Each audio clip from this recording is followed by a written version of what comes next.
I mean, one of the things that particularly the most recent communication technologies do is they do despiritualize, and they level people's spiritual aspirations, and they provide enormous distractions from what were historically people's kind of fundamental aspirations.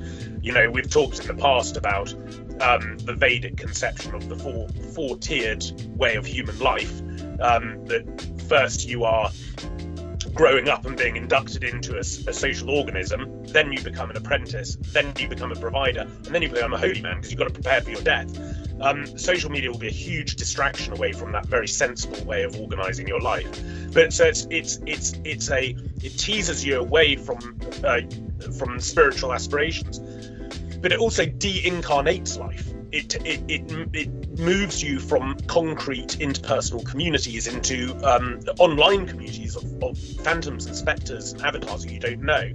And this shouldn't surprise us because, you know, we've talked before about the diabolical has both the Luciferian and the Ahrimanic aspects, right? The Ahrimanic being that which plunges you into nothing but matter and the senses and titillation, and also the Luciferian aspects of the diabolical that de-incarnates everything and makes everything a matter of the interior self and your personal authenticity, as we incessantly talk about today.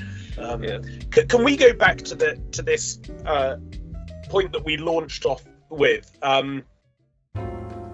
about liturgy as sacred magic?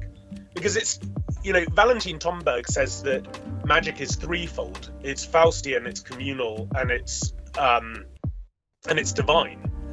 And he says that the first type of magic, self-serving magic, is always diabolical. That communitarian magic is in and of itself diabolical because it's egregoric, but it can be assumed into something like the faithful in a church together, if you like, concentrating together and uniting their will for a common purpose, namely the glorification of God and the sanctification of the world.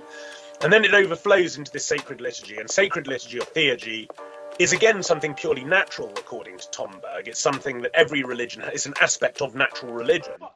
But it's one that, as true religion descends from above into the world, it assumes up into itself the virtues of natural religion, so that you would expect that natural religious practice of sacred magic or theurgy to become baptized, and then you have it united to the priesthood of Christ.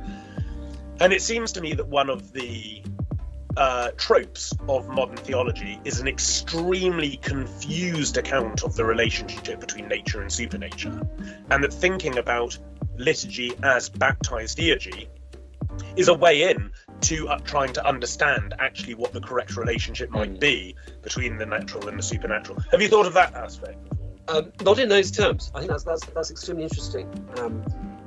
But that makes sense.